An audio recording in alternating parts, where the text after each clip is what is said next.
Selamat datang di channel kami, jangan lupa like dan subscribe channel di bawah ini.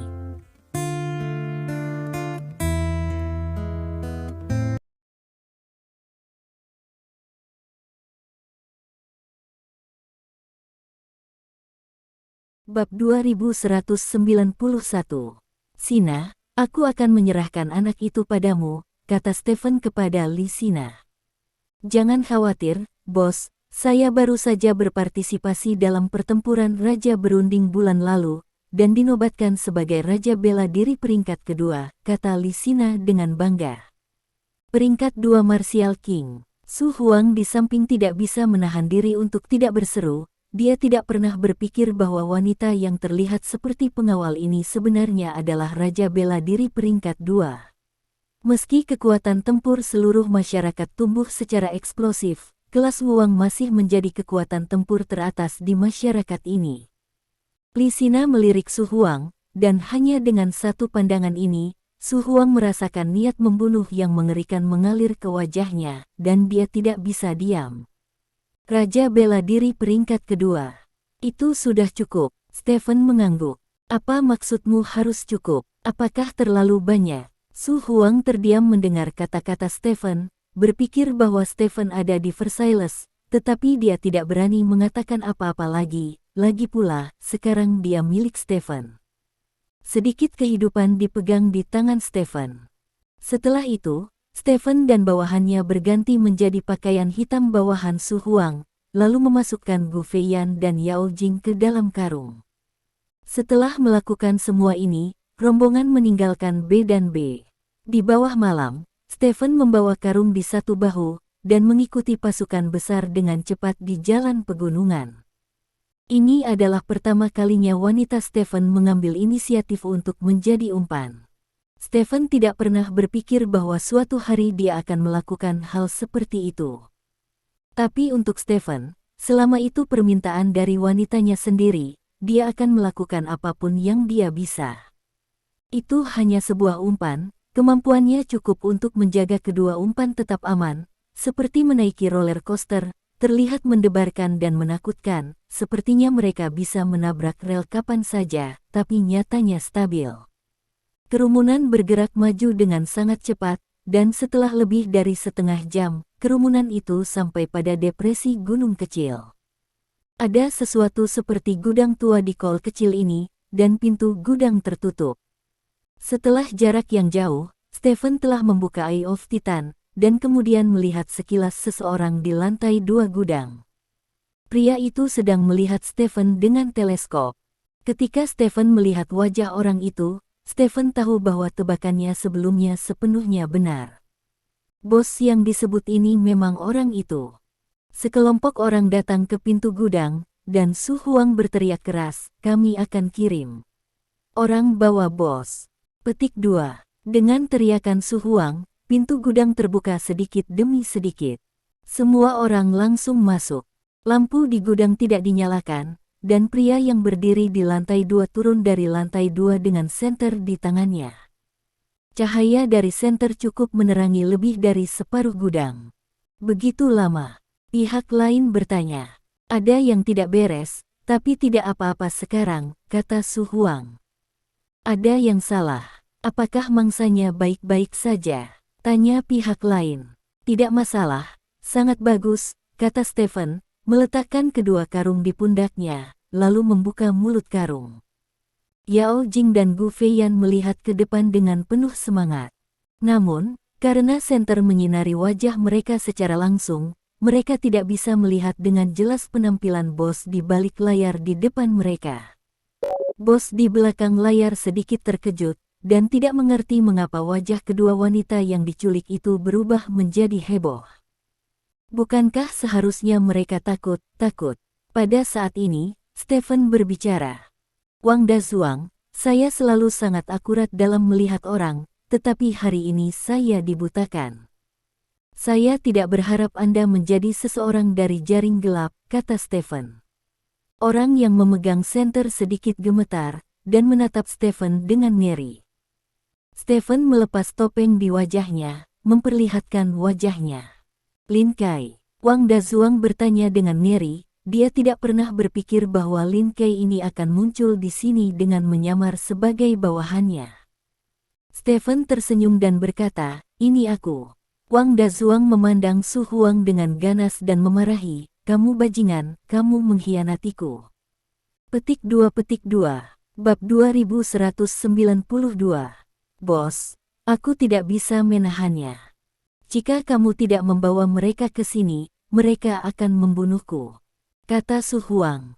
Apakah kamu pikir kamu akan aman dengan membawa mereka ke sini? Orang yang mengkhianatiku hanya akan mati. Kata Wang Dazuang, dan langsung bergegas menuju Su Huang. Su Huang menjadi pucat karena ketakutan, dan dengan cepat mundur, tetapi Wang Dazuang sangat cepat, dan dia datang ke depan Su Huang dalam sekejap mata. Tepat ketika Wang Dazuang hendak menyerang Su Huang, sebuah bayangan hitam melintas. Saat berikutnya, Wang Dazuang mendengus teredam, dan terbang ke samping, membentur dinding dengan keras. Stephen berdiri di depan Su Huang, dan berkata dengan tenang, "Membunuh orang di depanku, tidakkah kamu menganggapku terlalu serius?" Su Huang memandang Stephen dengan penuh semangat, dia sama sekali tidak melihat Stephen dengan jelas. Bagaimana Stephen muncul di depannya? Kecepatan Stephen benar-benar menakutkan. Tidak jauh, Wang Dazuang perlahan bangkit dari tanah, darah berdarah dari sudut mulutnya, dan dia menderita cukup banyak luka karena ditendang sekarang. "Lin Kei. Apakah itu nama samaran Anda?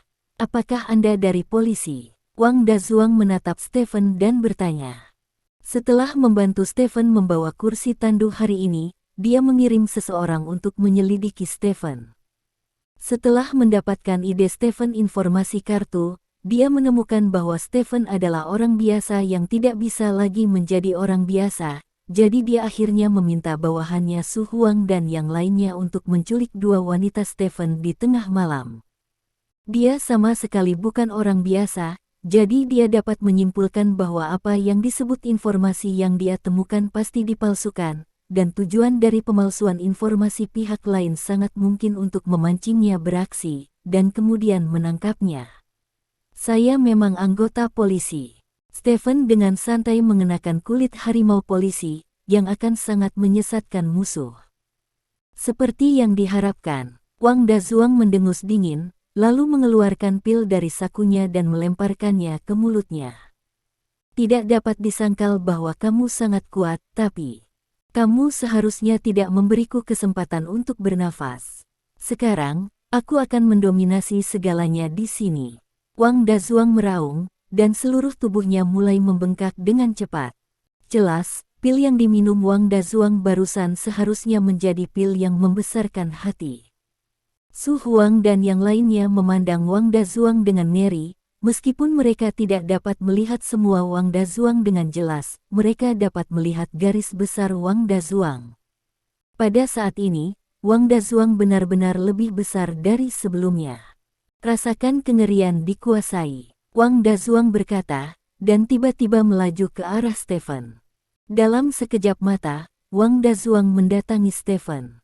Wang Dazuang mengayunkan tinjunya dan pergi ke arah Stephen. Saat itu, retak, suara yang renyah. Stephen mengetuk dahi Wang Dazuang dengan satu jari. Tubuh depan Wang Dazuang berhenti begitu saja. Wang Dazuang tertegun sejenak, lalu meninju Stephen. Ledakan. Wajah Stephen dipukul, tetapi dia tetap tidak bergerak. Wang Dazuang meninju Stephen beberapa kali berturut-turut, tetapi tidak peduli seberapa keras dia berusaha, tinjunya tidak dapat menggerakkan tubuh Stephen. Melihat pemandangan ini, Su Huang dan yang lainnya di sekitarnya tercengang. Mereka telah melihat Master, tetapi mereka belum pernah melihat seseorang setinggi Stephen. Pukulan berat itu bisa mengirim mereka ke barat hanya dengan satu pukulan, tapi itu seperti bermain dengan Stephen, bukankah itu terlalu menakutkan? Setelah lebih dari selusin pukulan, Wang Dazuang kehabisan napas, tangannya terkulai lemah. Lebih dari setengah kekuatan fisiknya telah dikonsumsi, tetapi dia bahkan tidak melukai bulu orang di depannya. Ini telah sepenuhnya menumbangkan pandangan hidupnya. Bagaimana ini mungkin? Siapa kamu? Tidak mungkin bagi polisi untuk memiliki seseorang sekuat kamu. Saya sudah berada di level Raja Bela Diri tanpa meminum pil dorongan. Setelah meminum pil dorongan, kekuatan saya mendekati tingkat Dewa Perang. Bagaimana mungkin bisa mengalahkanmu? Itu bahkan tidak bisa melukai bulunya, bahkan jika itu adalah orang bijak perang, kata Wang Dazuang bersemangat. Battle Saint, bagi saya, itu hanya, kata Stephen. Saint of War hanya bisa dihancurkan sampai mati. Kecuali Gu Feiyan dan Yao Jing, semua orang terpana oleh kata-kata keras Stephen. Kamu bercanda, bagaimana Saint of War bisa dihancurkan sampai mati olehmu, kamu? Wang Dazuang berteriak dengan bersemangat, ingin membantah Stephen, tetapi Stephen membuat gerakan diam. Diam, Wang Dazuang berhenti berbicara. Ini sudah larut malam, terlalu berisik, kata Stephen, menjentikkan jari yang menekan dahi Wang Dazuang. Ledakan. Tubuh Wang Dazuang terbang terbalik seperti bola meriam, dan menabrak dinding di belakangnya dengan keras. Adegan ini sekali lagi mengejutkan semua orang. Dengan jentikan jari, Wang Dazuang, yang dekat dengan Dewa Perang, dikirim terbang. Dengan kekuatan seperti itu, mungkin dia benar-benar bisa membunuh Saint of War sesuka hati. Tetapi jika ini masalahnya, lalu siapa pria di depannya ini? Kenapa orang nomor satu seperti itu tidak pernah terdengar di tanah Longguo? Dengan kata lain, orang ini menjadi begitu kuat dengan menggunakan jus setelah memasuki kerajaan naga. Stephen tidak tertarik untuk memedulikan apa yang dipikirkan orang-orang di sekitarnya, jadi dia berjalan ke arah Wang Dazuang pada saat ini, tempat di mana kepala Wang Dazuang terkena peluru telah sedikit cekung, dan Wang Dazuang terbaring di tanah, tubuhnya sedikit gemetar. Kamu berasal dari jaring gelap, kata Stephen. Aku tidak. Wang Dazuang menggelengkan kepalanya. Kalimat pertama yang saya katakan tadi, saya mengatakan bahwa saya tidak mengharapkan Anda menjadi anggota jaringan gelap. Reaksi pertama Anda adalah tidak menyangkalnya. Ini cukup untuk membuktikan bahwa Anda adalah anggota dari jaringan gelap. Jaring gelap, kata Stephen. Wajah Wang Dazuang berubah, dia tidak menyangka Stephen telah memasang jebakan di kalimat pertama yang dia katakan padanya. Apakah kamu tahu mengapa menurutku kamu berasal dari jaring gelap? Stephen bertanya. Mengapa? Wang Dazuang bertanya tanpa sadar. Karena semua yang Anda lakukan sangat mirip dengan web gelap. Web gelap suka memilih pelancong tunggal di tempat wisata dan negara. Su Huang mengatakan kepada saya bahwa Anda juga sama. Saat itu, saya meragukan Anda. Anda berasal dari jaring gelap, jadi saya meminta Su Huang untuk membawa saya menemui Anda, untuk memverifikasi apa yang saya pikirkan di hati saya. Saya tidak berharap Anda benar-benar dari jaring gelap. Biar saya tebak jika Anda berada dalam kegelapan bersih. Karakter apa? Kamu tidak bisa menjadi tarantula. Stephen menatap Wang Dazuang dan bertanya. Mendengar kata-kata Stephen, ekspresi Wang Dazuang sedikit berubah. War secara resmi dimulai hari ini, saudara-saudara, lawan pertama kita telah muncul, ayo bunuh dia. Sesi pertama berlangsung selama 1 hari dan berakhir pada jam 9 pagi pada tanggal 11. Semua orang ingat untuk memilih. Itu di belakang sekarang. Bab 2193. Tarantula adalah minion dari Dark Web dan inti dari Dark Web. Mereka tersebar di seluruh dunia, mencari barang berharga dari seluruh dunia dan menjualnya di web gelap. Xiaoling yang asli dibeli oleh seekor tarantula, dan akhirnya muncul di pelelangan Protoss. Identitas setiap tarantula dijaga kerahasiaannya. Stephen telah menyelidiki web gelap baru-baru ini, dan telah menangkap banyak orang dari web gelap, tetapi mereka semua adalah karakter marginal di web gelap, tidak dapat menyentuh inti web gelap. Dia selalu ingin menangkap laba-laba serigala, tetapi sayangnya, jumlah laba-laba serigala sangat sedikit, dan mereka tersebar luas. Kuncinya adalah bahwa setiap laba-laba serigala sangat pandai bersembunyi, itulah sebabnya dia belum menemukan serigala itu. Untuk waktu yang lama laba-laba Apa yang terjadi malam ini membuatnya curiga bahwa Wang Dazuang berasal dari jaring gelap, jadi dia datang untuk menemui Wang Dazuang secara khusus, dan akhirnya memastikan bahwa Wang Dazuang berasal dari jaring gelap. Tapi ini bukan tujuan akhir Stephen, tujuan utamanya adalah untuk memastikan apakah Wang Dazuang adalah seorang tarantula. Dia tidak memiliki bukti untuk membuktikan bahwa Wang Dazuang adalah seorang tarantula, hanya beberapa spekulasi, seperti Wang Dazuang menangkap selusin orang di sini, yang tidak sesuai dengan gaya kerja orang pinggiran Darknet pada umumnya. Tempat, dan tarantula sangat cakap, dan memiliki kepercayaan diri yang cukup untuk menembak secara berurutan di satu tempat tanpa diketahui. Berdasarkan spekulasi seperti itu, Stephen menipu Wang Dazuang setelah dia melukainya, tetapi tanpa diduga, wajahnya berubah setelah penipuan ini. Meskipun gudang saat ini gelap, Stephen masih melihat ekspresi wajah Wang Dazuang dengan jelas. Aku bukan tarantula, aku hanya anggota jaringan gelap. Wang Dazuang ingin menyembunyikannya.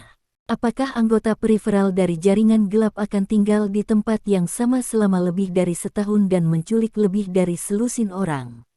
Stephen bertanya. Alasan mengapa saya tinggal di sini adalah karena sangat cocok untuk berburu.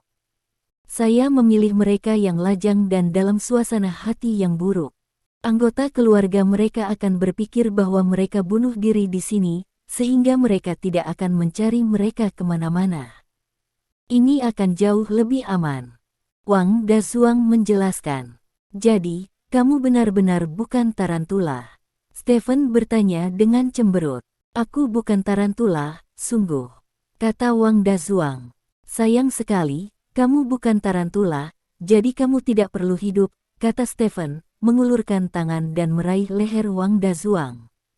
Melihat pemandangan ini, tubuh Su Huang sedikit gemetar. Baginya, pemandangan ini sangat familiar. Lebih dari setengah jam yang lalu, dia dicekik oleh Stephen dengan cara ini. Stephen meraih leher Wang Dazuang dan mengangkatnya. Tolong biarkan aku pergi, kata Wang Dazuang dengan suara bergetar. Beri aku alasan untuk membiarkanmu pergi, kata Stephen. Aku tidak bersalah atas kematian, kata Wang Dazuang. Kamu telah mengirim lebih dari selusin orang ke jaring gelap dan menjual mereka ke seluruh dunia. Mereka menjalani kehidupan yang tidak manusiawi jauh dari keluarga dan teman mereka. Kamu mengatakan kepadaku bahwa kamu pantas mati. Bukankah ini terlalu lucu? Stephen mencibir. Jika aku pantas mati, biarkan hukum menghakimiku.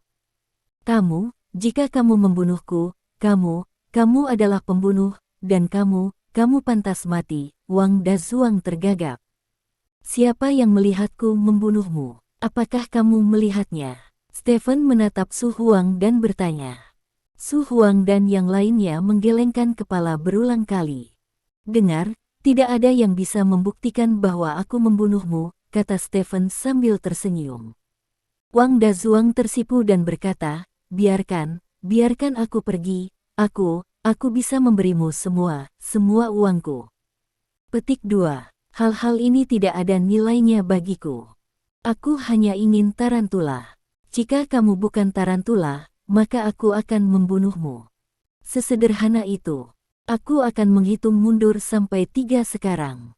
Jika kamu masih tidak mengakui bahwa kamu adalah tarantula, maka kamu bisa mati. 3, 2. Petik 2. Aku. Petik 2. Melihat Stephen benar-benar akan membunuhnya, kata Wang Dazuang buru-buru. Stephen melepaskan tangannya. Wang Dazuang duduk merosot di tanah, terengah-engah. Tunjukkan bukti untuk membuktikan bahwa kamu adalah seekor tarantula, kata Stephen. Wang Dazuang merogoh sakunya, mengeluarkan ponsel, membuka browser di ponsel, memasukkan alamat, lalu menyerahkan ponsel tersebut ke Stephen. Stephen melihat ponselnya dan menemukan bahwa ponsel Wang Dazuang telah masuk ke web gelap, dan dia melihat informasi Wang Dazuang di web gelap pada antarmuka pengguna. Nama Coffin Man. Jabatan level 4 tarantula. Level 4 tarantula. Ini adalah pertama kalinya Stephen melihat tarantula dengan pangkat di depannya. Ini adalah identitas saya di web gelap. Saya adalah tarantula tingkat 4, kata Wang Dazuang. Bab 2194. Stephen tidak menjawab kata-kata Wang Dazuang. Dia mengklik beberapa email historis di kotak surat akun Wang Dazuang. Pengajuan tugas selesai. Setelah evaluasi, gadis Longguo berusia 19 tahun yang diserahkan adalah kelas menengah, dengan nilai pengalaman 2334. Pengajuan tugas selesai. Pengajuan tugas adalah selesai. Petik 2. Kotak surat penuh dengan email yang telah menyelesaikan tugas. Salah satu email paling awal berasal dari 8 tahun yang lalu. Dengan kata lain, Wang Dazuang bergabung dengan jaring gelap 8 tahun lalu. Pada awalnya, dia hanyalah sosok pinggiran di jaring gelap. Namun, saat dia menyelesaikan lebih banyak tugas, dia akhirnya menjadi serigala 3 tahun lalu. Laba-laba, dan menggunakan 3 tahun untuk meningkatkan dari tarantula tingkat pertama ke tarantula tingkat keempat. Apa tingkat tarantula tertinggi? Stephen bertanya. Tingkat 10, kata Wang Dazuang. Semakin tinggi levelnya, semakin tinggi statusnya di jaring gelap, bukan? Tanya Stephen. Ya. Tarantula tingkat ke-10 sudah menjadi kader tingkat tertinggi di Darknet, dan jika Anda naik, Anda akan menjadi bos besar, kata Wang Dazuang. Siapa bos besarnya? Stephen bertanya. Saya tidak tahu, saya hanya tahu bahwa bos besar itu disebut Raja Laba-Laba, kata Wang Dazuang. Raja Laba-Laba, Raja Laba-Laba, potong. Stephen menggelengkan kepalanya dengan menghina, lalu bertanya, apakah kamu tahu di mana markas Darknet? Aku tahu. Wang Dazuang ragu sejenak sebelum menganggukkan kepalanya. Kepala, titik. Mendengar ini, mata Stephen berbinar, dan kemudian, sosok Stephen bergerak. Bang bang bang, Su Huang dan yang lainnya langsung pingsan. Setelah itu, Stephen berjalan kembali di depan Wang Dazuang. Di mana markas jaringan gelap? Stephen bertanya. Darknet tidak memiliki markas nyata, seperti jaring laba-laba. Spider King telah membuat banyak jaring laba-laba di seluruh dunia. Jaring laba-laba ini dapat disebut markas, dan kami secara internal menyebutnya sarang laba-laba, jelas Wang Dazuang. Sarang laba-laba. Apakah kamu tahu di mana sarang laba-laba itu? Tanya Stephen. Saya tidak tahu tentang daerah lain. Sarang laba-laba di Asia ada di Xijing, ibu kota negara cekungan kaki, kata Wang Dazuang. Kota Xijing. Murid Stephen menyusut sedikit, dan kemudian bertanya, di mana kota Xijing? Saya tidak tahu persis lokasinya. Jika kita tarantula ingin pergi ke sarang laba-laba, kita harus mengajukan permohonan beberapa hari sebelumnya. Setelah permohonan disetujui, kita bisa berangkat ke kota tempat sarang laba-laba itu berada. Setelah tiba di kota tempat sarang laba-laba berada, sarang laba-laba akan mengatur seseorang untuk memverifikasi identitas kami, dan kemudian mengirim kami ke sarang laba-laba secara rahasia. Saya telah ke sarang laba-laba 2 kali untuk rapat, tetapi saya hanya tahu bahwa sarang laba-laba ada di kota Xijing. Di mana kota Xijing? Saya belum tahu, kata Wang Dazuang. Bisakah kamu membawaku ke sana? Stephen bertanya. Ketika tarantula pergi ke sarang laba-laba, mereka tidak bisa membawa orang, mereka hanya bisa pergi sendiri, kata Wang Dazuang. Tidak bisa mengambil orang. Stephen mengerutkan kening. Jika dia tidak bisa mengambil orang, maka dia masih tidak bisa pergi ke sarang laba-laba. Menembus jaring gelap. Kamu bisa memasang pelacak padanya. Gu Feiyan di samping memberikan sarannya sendiri. Tidak ada gunanya. Ketika kami tiba di kota Xijing, kami akan diperiksa di seluruh tubuh. Pencari lokasi tidak dapat bersembunyi dari mesin itu, kata Wang Dazuang. Sebenarnya, tidak perlu memasang lokator. Ketika saatnya tiba, sayangku, kamu bisa mengikutinya sepanjang jalan, kata Yao Jing. Saya tidak bisa mengikuti. Saya ingat bahwa saya pernah berada di pesawat 2 kali sebelumnya. Tidak ada cara bagi orang untuk mengikuti pesawat, kecuali jika Anda juga naik pesawat, tetapi dalam hal ini Anda akan terlihat dengan mudah," kata Wang Dazuang. "Pesawat," Stephen berkata setelah berpikir sejenak, "jangan khawatir tentang hal-hal ini, kamu bisa mendaftar untuk pergi ke sarang laba-laba terlebih dahulu. Kamu benar-benar ingin pergi denganku? Ngomong-ngomong, kamu belum. Kamu tidak memberitahuku siapa kamu. Mengapa kamu harus menemukan tarantula?"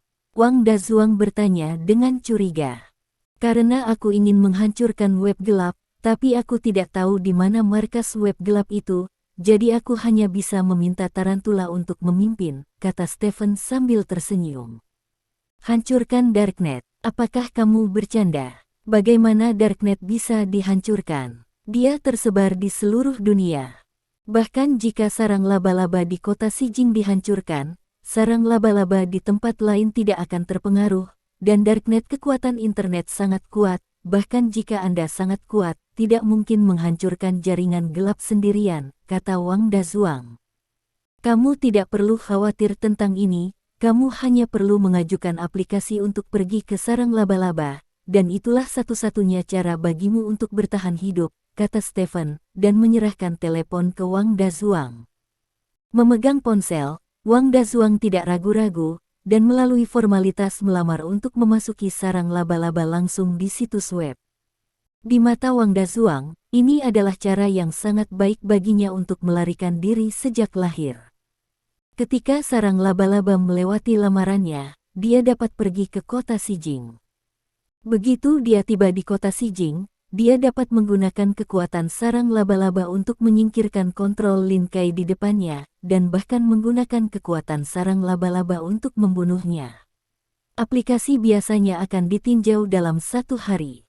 "Jika saya lulus, saya bisa pergi ke kota Sijing," kata Wang Dazuang. "Bagus sekali." Stephen tersenyum puas, dan berkata, "Jika kamu benar-benar membantuku ke sarang laba-laba, aku akan mempertimbangkan untuk membiarkanmu pergi." Terima kasih, terima kasih." Wang Dazuang menyatukan tangannya dan berterima kasih padanya. Tepat setelah berterima kasih padanya, Wang Dazuang melihat Stephen menghilang. Saat berikutnya, Wang Dazuang hanya merasakan sakit di lehernya, dan kemudian dia kehilangan kesadaran. Bab 2195. "Oke, sudah berakhir. Sebut saja sehari." Stephen bertepuk tangan dan berkata dengan puas. "Apakah sudah berakhir seperti ini?" Gu Feiyan sepertinya ingin mengatakan sesuatu. "Itu tidak cukup. Apakah kamu tidak mendengar dia mengatakan bahwa ada sarang laba-laba di kota Sijing di negara Baskom Kaki? Saya akan pergi ke negara Baskom Kaki dalam 2 hari dan membuat salinan sarang laba-laba." Stephen berkata. "Lalu kita..." Yao Jing menatap Stephen dengan penuh semangat. "Jangan pikirkan itu, ini adalah penjara bawah tanah tingkat tinggi. Kalian berdua tidak bisa pergi ke sana, jadi kalian berdua bisa berpartisipasi dalam penjara bawah tanah tingkat rendah seperti Wang Dazuang." Stephen menggelengkan kepalanya.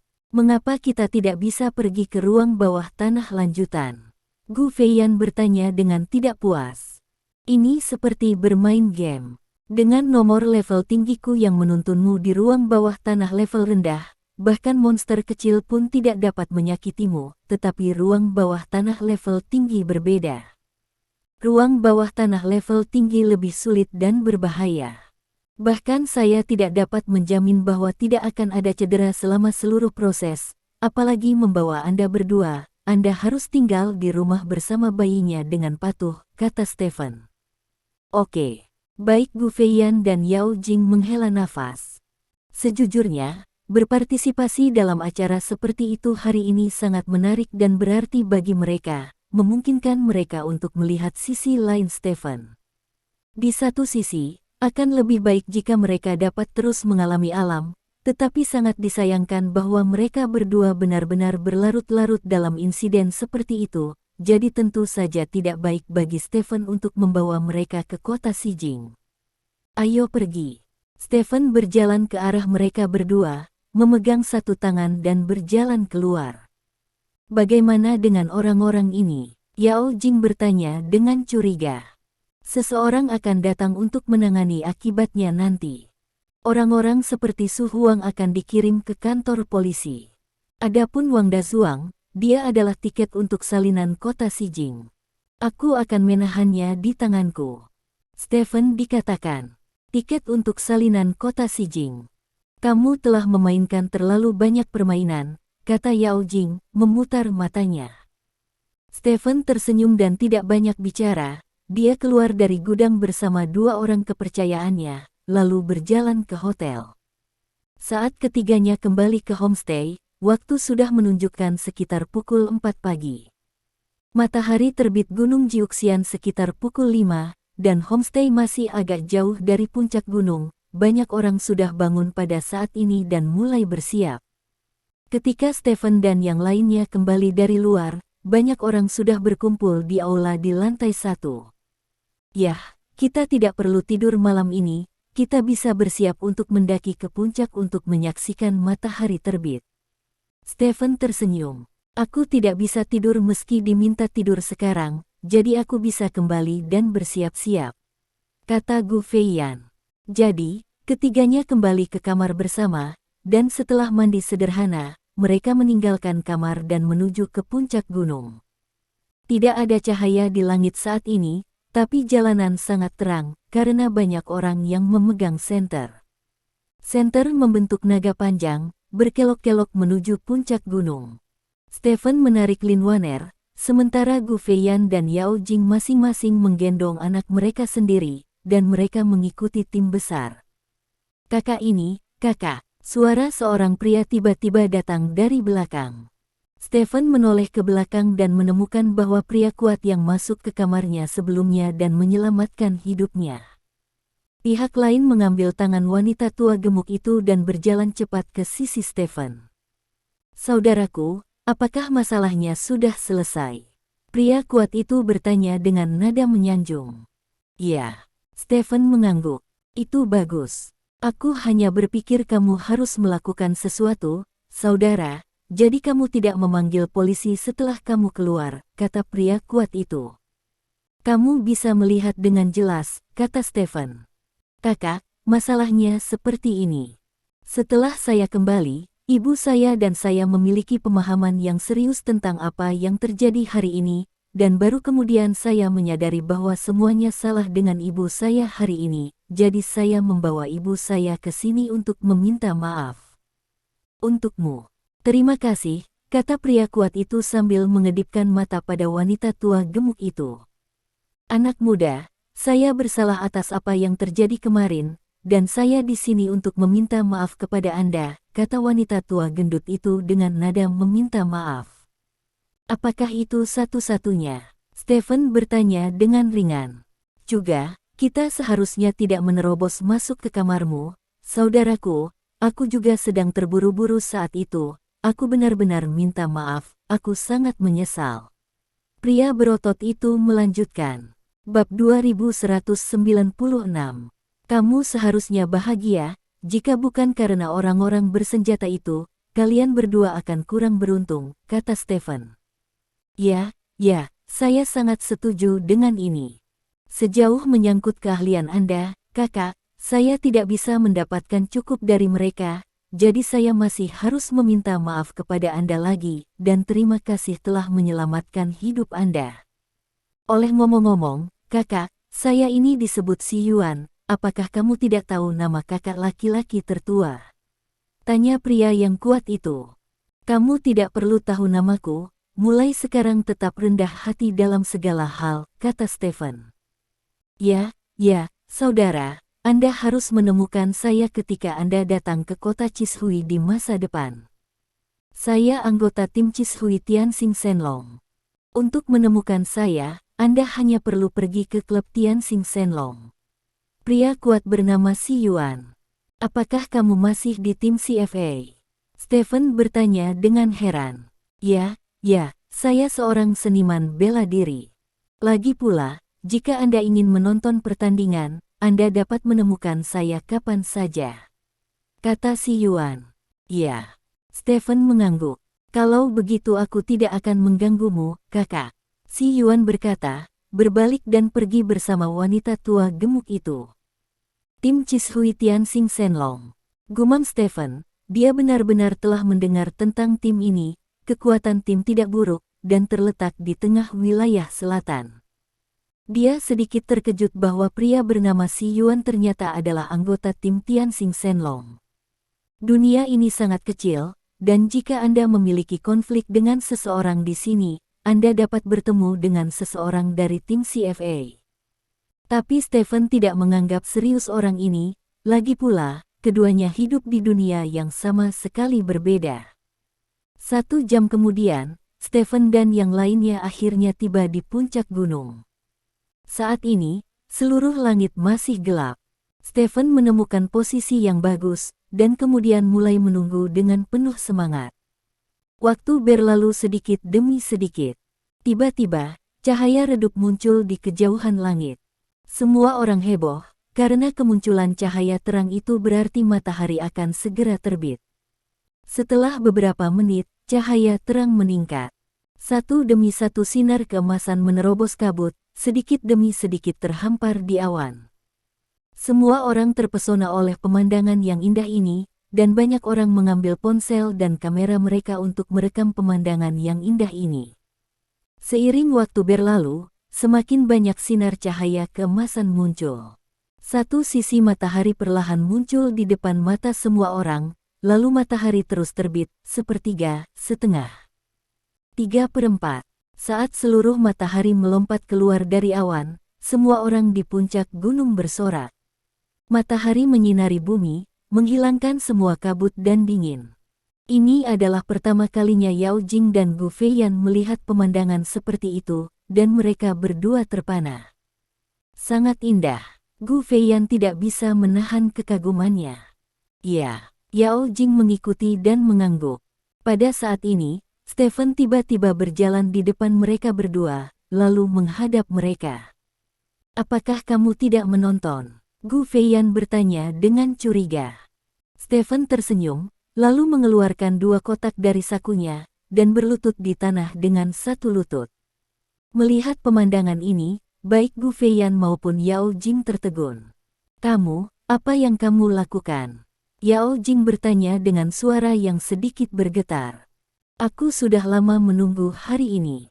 Stephen memandang Yao Jing dan Gu Feiyan di depannya, dan berkata dengan penuh kasih sayang, Yao Jing, Gu Feiyan, kalian berdua adalah mitra terpenting dalam hidupku, kamu biarkan aku merasakan manisnya cinta. Kehangatan kasih sayang keluarga, kamu adalah matahari dalam hidupku, menerangi seluruh hidupku. Saat aku bertemu denganmu, aku tahu bahwa kalian berdua adalah takdirku. Aku tidak peduli bagaimana orang lain melihatku. Hari ini, saat ini, aku hanya ingin mengatakan kepada kalian berdua, aku mencintaimu, tolong menikahlah denganku dan jadilah keluargaku, oke? Yao Jing dan Gu Feiyan menatap satu sama lain, dan mereka berdua melihat keterkejutan dan emosi di mata masing-masing saat ini. Orang-orang di sekitar juga melihat pemandangan ini adalah pemandangan yang sangat indah.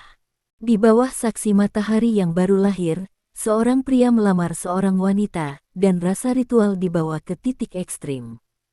Namun, banyak orang menunjukkan ketidakpercayaan di wajah mereka. Tidak ada alasan lain, itu karena Stephen melamar 2 orang sekaligus. Melamar 2 orang sekaligus bisa dikatakan belum pernah terjadi sebelumnya dalam ratusan tahun sejak berdirinya kerajaan Shenlong. Beraninya kamu berpikir bahwa kamu melamar kami berdua pada saat yang sama, kata Yao Jing sambil tersenyum. Apakah kamu tidak takut tenggelam dengan air liur? Tanya Gu Feiyan. Jika air liur bisa menenggelamkan seseorang, saya pasti sudah lama tenggelam, kata Stephen. Bagaimana menurutmu? Yao Jing menatap Gu Feiyan. Bagaimana saya bisa melihatnya? Anak itu lahir darinya, jadi mengapa tidak menikah dengannya? Kata Gu Feiyan. Aku selalu berpikir itu terlalu murah untuknya. Kata Yao Jing. Aku juga berpikir begitu. Gu Feiyan mengangguk setuju. Kalau begitu tunda dia sebentar. Yao Jing bertanya. Saya pikir tidak apa-apa, kata Gu Feiyan. Jangan pergi terlalu jauh, kalian berdua, Aku memutuskan untuk melamar kalian berdua pada saat yang sama setelah banyak persiapan mental. Stephen berkata dengan marah. Tapi cincinnya bisa dipakai dulu, kata Yao Jing. Memang, siapa yang tidak suka cincin berlian? Gu Feiyan berkata sambil tersenyum. Mendengar ini, Stephen sangat gembira. Setelah itu, Gu Feiyan dan Yao Jing mengulurkan tangan ke Stephen pada saat yang bersamaan. Stephen membuka kotak di tangannya. Di dalam kotak itu ada cincin berlian besar. Stephen pertama-tama mengeluarkan satu untuk dipakai Gu Feiyan, dan kemudian mengeluarkan yang lain untuk dipakai Yao Jing. Matahari menyinari cincin berlian, memancarkan kecemerlangan warna-warni. Masih ada tepuk tangan di tempat kejadian. Meskipun adegan dua orang yang melamar pada saat yang sama sangat mengejutkan orang lain, nyonya rumah tidak keberatan. Secara alami, sulit bagi orang luar untuk mengatakan apapun. Jika mereka benar-benar ingin mengatakan sesuatu, mereka hanya bisa mendiskusikannya di belakang mereka. Stephen berdiri dan memeluk Gu Feiyan dan Yao Jing. Matahari menyinari bumi, mewarnai langit, bumi, dan orang-orang di dalamnya semuanya keemasan. Permainan peranka telah dimulai. Babak pertama berlangsung hingga pukul 21 malam tanggal 13. Semua orang bergegas dan memilih. Jangan mencuri menara, bunuh saja lawan dalam hitungan detik, agar lawan tidak memiliki kekuatan untuk bertarung kembali. Bab 2197. Proposal, dan hanya itu.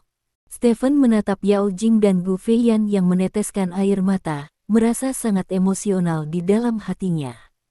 Bahkan, ketika dia melihat Yao An melamar beberapa bulan yang lalu, dia sudah memiliki ide untuk melamar Yao Jing dan Gu Feiyan, tetapi dia tidak pernah memiliki kesempatan yang cocok.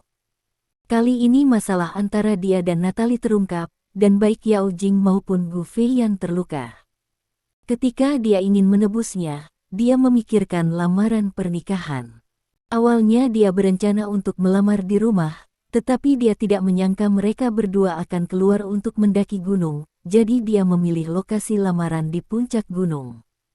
Saat matahari bersinar, berlutut dengan satu kaki dan mengungkapkan cinta di hati Anda, rasa ritual pasti tidak kalah dengan lamaran pernikahan Yao An. Dengan cara ini, Yao Jing dan Gu Feiyan mungkin benar-benar melepaskan kekhawatiran mereka. Kekhawatiran ini tidak hanya tentang Natalie, tetapi juga tentang mereka berdua. Stephen tahu bahwa setelah lamaran pernikahan ini, dia, Yao Jing, dan Gu Feiyan benar-benar menjadi sebuah keluarga. Setelah sekian lama, Stephen membawa Yao Jing dan Gu Feiyan menjauh dari puncak gunung, lalu turun gunung di sepanjang jalan papan. Menjelang siang, rombongan sudah sampai di kaki Gunung Jiuxian.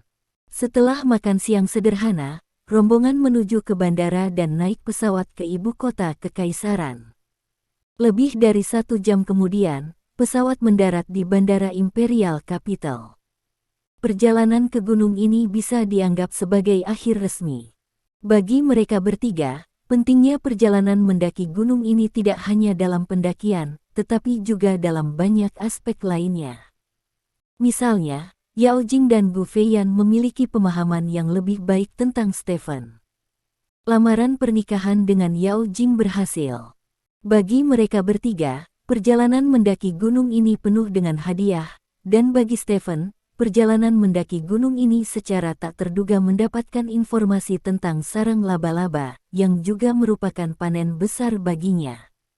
Memasuki sarang laba-laba itu, maka dia dapat memperoleh yang lebih penting informasi tentang web gelap, dan bahkan menggunakan ini sebagai terobosan untuk menghapus seluruh web gelap.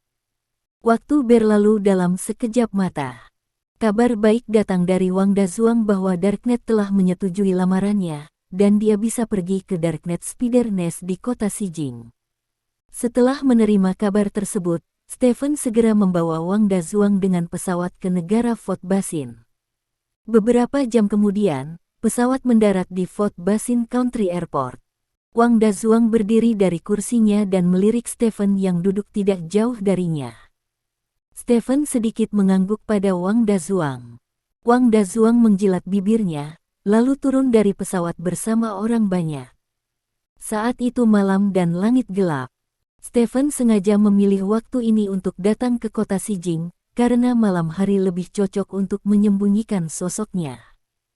Jika Wang Dazuang benar-benar ingin membawa mesin terbang ke sarang laba-laba, maka dia bisa terbang jauh-jauh ke sana di bawah naungan malam. Wang Dazuang keluar dari bandara, dan setelah berdiri di pinggir jalan beberapa saat, sebuah Alfa hitam melaju. Pintu mobil terbuka secara otomatis di depan Wang Dazuang. Wang Dazuang masuk, lalu pintu mobil tertutup dan keluar dari bandara. Di bawah langit malam, Stephen, mengenakan setelan malam hitam, melayang di ketinggian yang sangat tinggi. Mata Titannya telah dibuka, jadi meskipun jaraknya ratusan meter, dia masih bisa melihat dengan jelas Alfa di tanah dan orang-orang di dalam Alfa. Alfa di dalam. Mata Wang Dazuang sudah tertutup. Meskipun dia adalah tarantula level 4, dia masih harus ditutup matanya dalam perjalanan ke sarang. Dikatakan bahwa hanya tarantula di atas level 8 yang dapat mengetahui lokasi pasti sarang laba-laba tersebut. Seorang pria berjas memindai tubuh Wang Dazuang dengan alat setelah memastikan tidak ada barang selundupan di tubuh Wang Dazuang. Alfa berbalik dan melaju ke selatan kota Xijing. Setelah berkendara sekitar 10 menit, Alfa melaju ke garasi bawah tanah. Setelah mengganti mobil di garasi bawah tanah, dia melaju beberapa kali lagi di garasi bawah tanah sebelum meninggalkan garasi bawah tanah dan menuju ke arah lain. Jika bukan karena Eye of Titan, Stephen akan mudah kehilangan Wang Dazuang.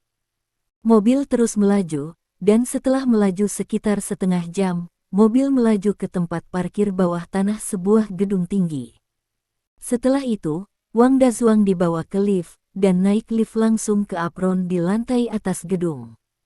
Di landasan, sebuah helikopter sudah menunggu di sini. Wang Dazuang dibawa ke helikopter, lalu helikopter lepas landas dan terbang ke barat kota Xijing.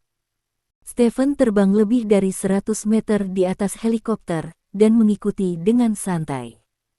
Helikopter terbang jauh ke suatu tempat di barat kota Xijing, lalu mendarat perlahan, berhenti di lantai atas sebuah perusahaan bernama Futaba Trading.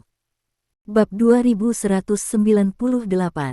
Setelah itu, Wang Dazuang diturunkan dari helikopter dan berjalan ke tangga terdekat. Setelah memasuki tangga, tutup kepala Wang Dazuang dilepas. Wang Sang, apakah ada sesuatu yang penting kali ini? Seorang pria di sebelah Wang Dazuang bertanya dengan rasa ingin tahu. Ya, ada beberapa hal yang harus dilaporkan kepada pemimpin, kata Wang Dazuang. Bisakah kau memberitahuku sesuatu? Tanya pria itu. Wang Dazuang menggelengkan kepalanya, berpura-pura menjadi misterius dan berkata, ini rahasia, saya hanya akan mengatakannya ketika saya bertemu dengan pemimpin. Petik 2.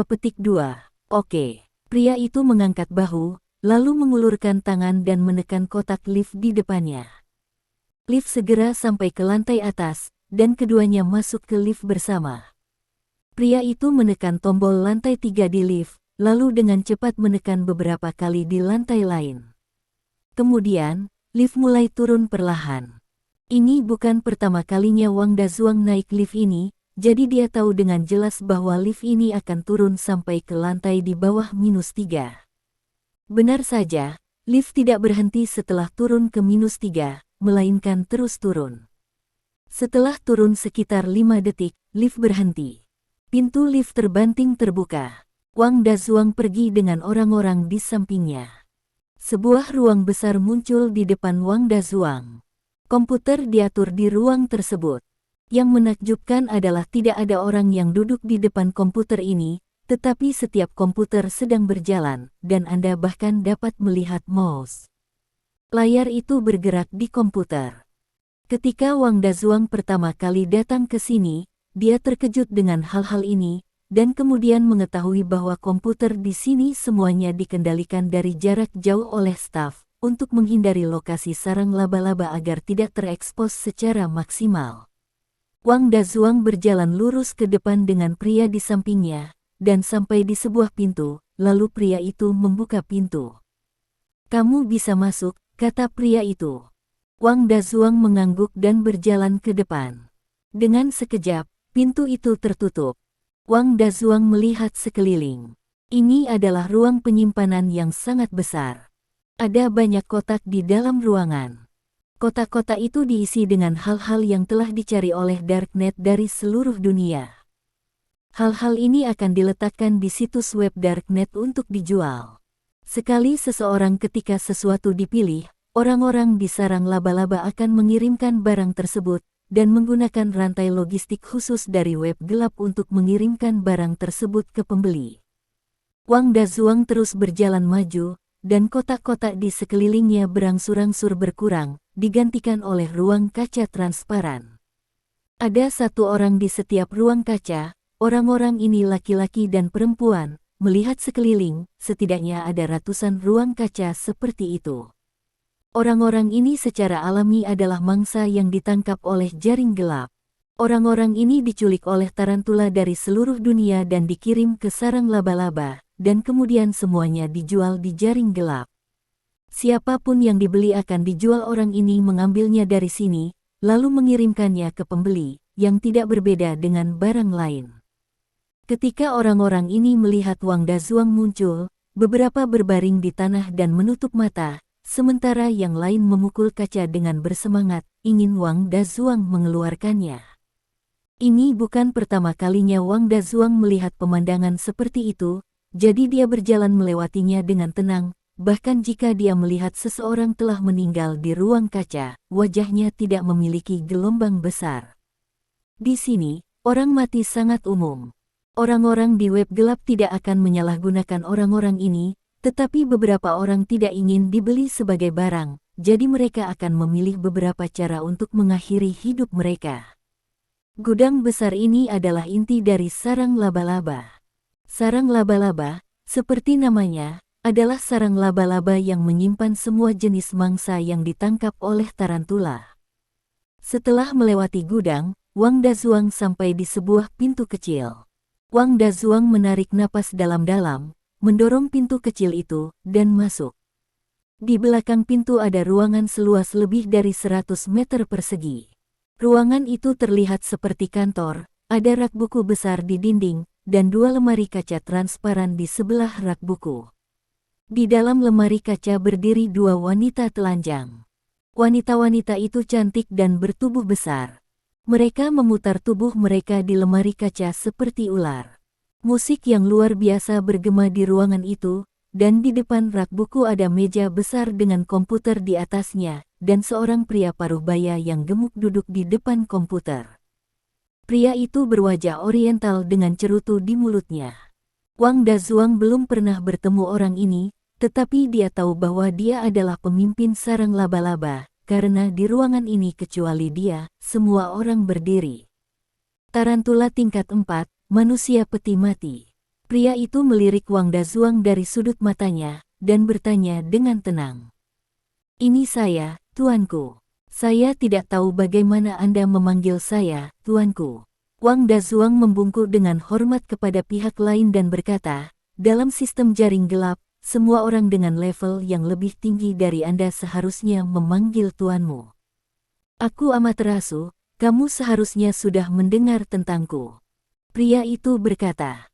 Amaterasu. Wajah Wang Dazuang sedikit berubah. Pemimpin sebelumnya dari sarang laba-laba ini semuanya adalah tarantula tingkat 9, tetapi Amaterasu di depannya berbeda dari orang-orang itu. Amaterasu adalah tarantula tingkat 10. Keberadaan kedua setelah Raja Laba-Laba di seluruh jaring gelap. Dikatakan bahwa hanya ada 3 tarantula tingkat 10 di seluruh Darknet. Ketiganya sulit dipahami, dan sulit bagi orang biasa untuk melihatnya.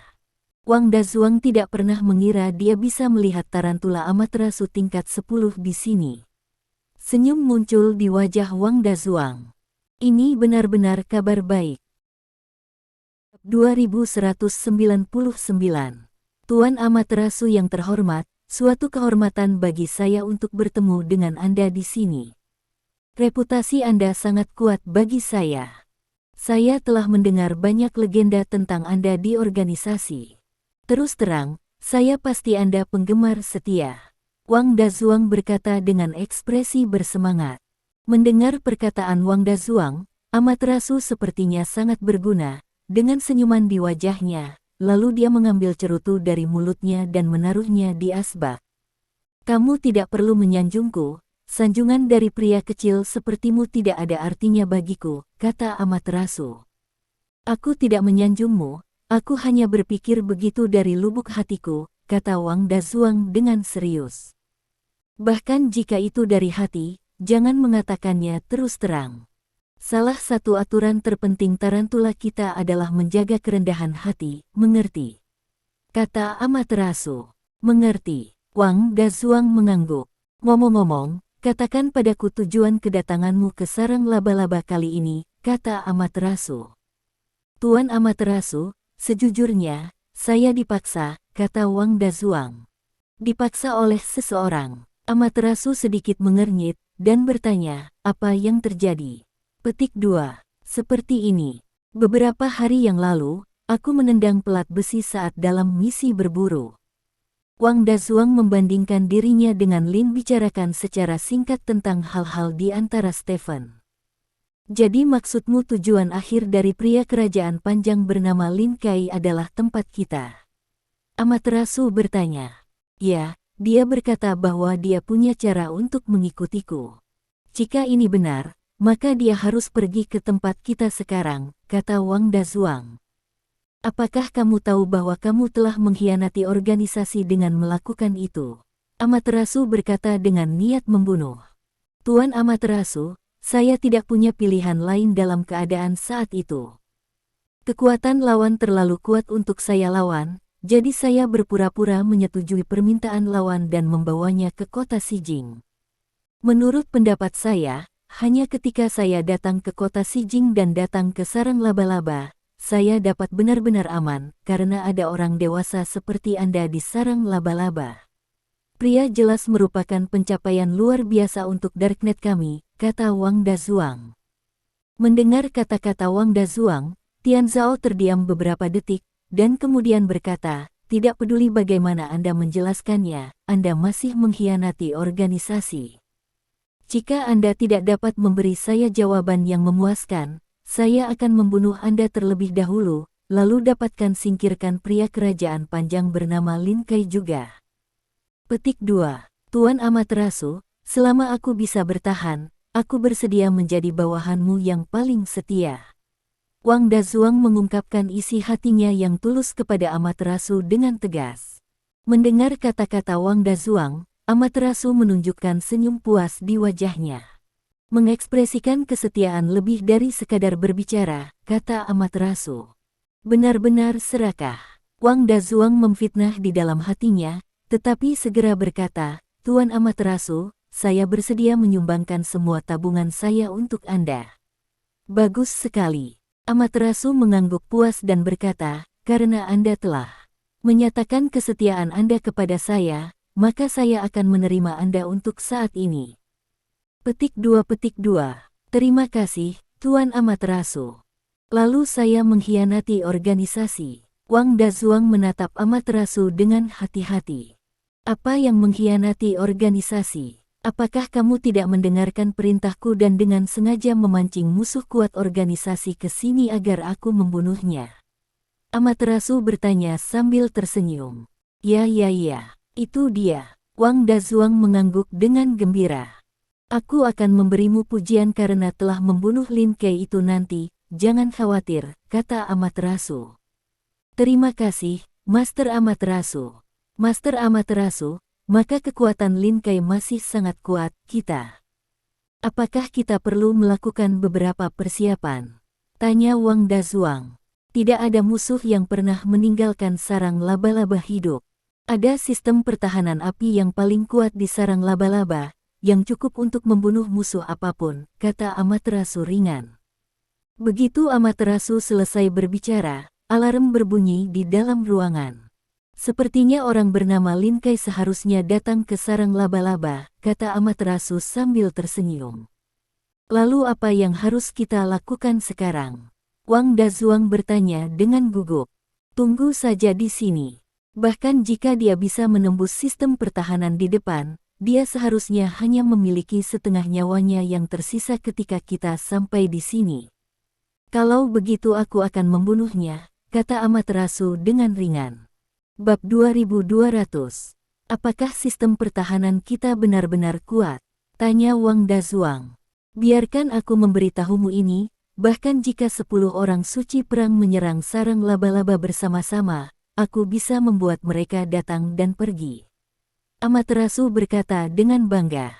Mata Wang Dazuang membelalak kaget, dia benar-benar tidak menyangka sarang laba-laba akan memiliki pertahanan yang begitu menakutkan.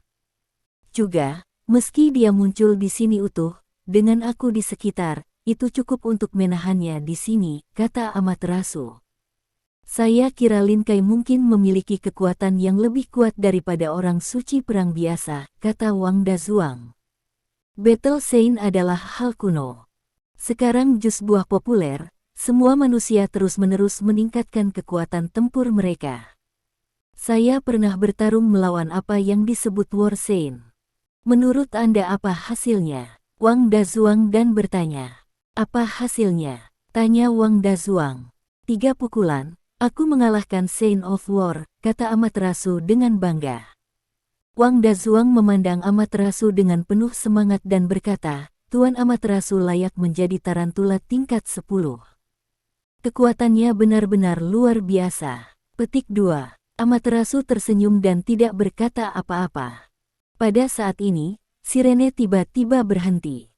Hanya bertahan kurang dari 1 menit, Lin Kai ini tidak sekuat yang kamu katakan.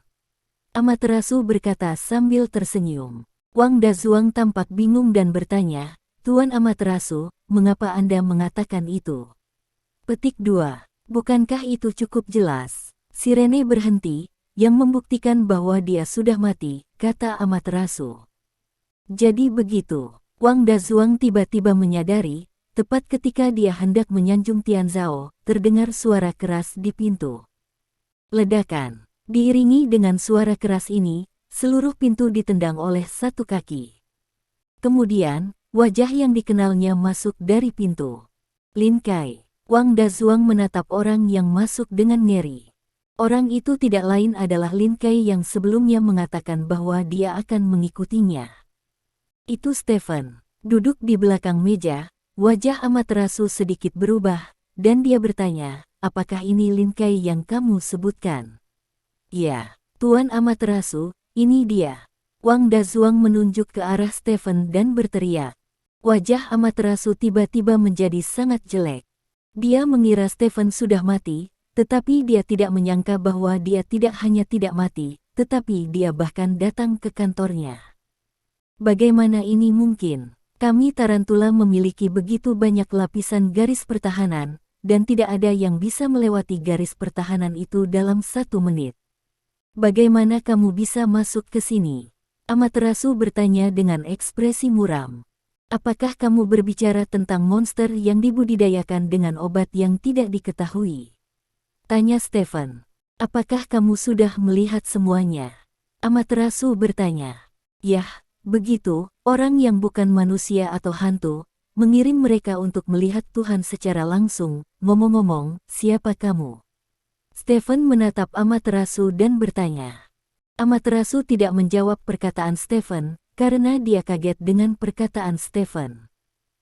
Jaring gelap tidak hanya memperdagangkan orang, tetapi juga melakukan beberapa penelitian ilmu biologi, tetapi tingkat teknisnya tidak dapat dibandingkan dengan pohon kehidupan, sehingga banyak obat yang mereka hasilkan memiliki efek samping yang luar biasa, dan mereka menggunakan obat ini pada manusia. Tubuhnya, banyak monster dengan kekuatan tempur eksplosif diciptakan, dan monster-monster ini tersebar di setiap sarang laba-laba, menjadi kekuatan yang sangat kuat di sarang laba-laba. Amaterasu sendiri tidak sepenuhnya yakin bahwa dia dapat membunuh monster-monster di sarang laba-laba ini sekaligus, tetapi dia tidak menyangka bahwa orang bernama Lin Kai di depannya akan melakukannya dengan begitu mudah. Dia tidak mengira Stephen berbohong, karena sirene telah berbunyi sebelumnya, dan begitu sirene berbunyi, monster-monster itu akan di satu-satunya cara untuk datang ke sini, jadi jika penyusup ingin datang ke sini, dia harus monster-monster itu harus dilawan secara langsung. Amaterasu memandangi tubuh Stephen, ingin melihat apakah dia terluka, tetapi dia terkejut karena dia tidak dapat melihat bekas luka di tubuh Stephen. Bahkan pakaiannya tidak robek. Bagaimana ini bisa terjadi? Kewaspadaan Amaterasu dinaikkan menjadi ekstrim. Dia menatap Stephen dan berkata, "Temanku, saya tidak tahu bagaimana kami menyinggung Anda di jaringan gelap, dan membiarkan Anda datang kepada kami begitu banyak. Jika itu bukan kebencian yang terlalu dalam, Anda dapat memberitahu saya bahwa..." Saya berkata, "Mungkin saya dapat membantu Anda." Petik 2. Mendengar kata-kata Amaterasu, Wang Dazuang tercengang. "Bukankah Anda dengan berani mengatakan sebelumnya bahwa Anda dapat membunuh Lin Kai dengan mudah? Mengapa Anda mengatakan kata-kata lemah seperti itu sekarang? Apakah karena Lin Kai melewati garis pertahanan? Apakah kamu yang bertanggung jawab di sini?" Stephen bertanya. "Iya." Amaterasu mengangguk, dan berkata dengan sedikit bangga, "Saya Amaterasu, tarantula tingkat ke-10. Petik 2. Oh. Stephen mengangguk, melirik Wang Dazuang dan berkata dengan acuh tak acuh, "Tugas Anda selesai dengan sangat baik." Petik 2. Wang Dazuang sangat gembira, sepertinya Stephen tidak tahu bahwa dia telah mengkhianatinya. Dalam hal ini, bahkan jika Stephen membunuh Amaterasu untuk sementara waktu, dia seharusnya tidak memiliki terlalu banyak masalah. Begitu ide ini muncul, Wang Dazuang mendengar Stephen berkata, "Karena tugas telah selesai, kamu bisa mati." Petik 2. Setelah berbicara, Stephen mendatangi Wang Dazuang dalam sekejap, dan langsung meninju Wang Dazuang. Ledakan. Wang Dazuang melesat ke samping, membentur dinding dengan keras, dan menabrak genangan daging. Amaterasu berdiri dari sofa, menatap Stephen dengan ekspresi serius. "Sekarang, giliranmu." Stephen memandang Amaterasu dan menyeringai. "Apa yang ingin kamu lakukan?" Amaterasu bertanya dengan suara berat. "Apa yang ingin saya lakukan?" Stephen tersenyum dan berkata, "Saya ingin merampok." "Good." Amaterasu tertegun. "Beri aku semua barang berharga di sarang laba-labamu, dan semua tabunganmu," kata Stephen. "Jadi, kamu mengerahkan orang untuk menyerang sarang laba-laba kami hanya untuk merampok?" Amaterasu bertanya dengan cemberut seolah dia tidak percaya apa yang dikatakan Stephen. "Tentu saja." Stephen mengangguk. "Hari ini adalah hari kedua pertempuran 32 lawan 16 PK, dan akan berakhir pada pukul 21 besok malam. Keunggulan kami sangat lemah, dan kami dapat menyusulnya dengan beberapa ratus dolar, jadi semuanya bekerja keras dan bergegas." Terima kasih. Sampai jumpa di bab selanjutnya.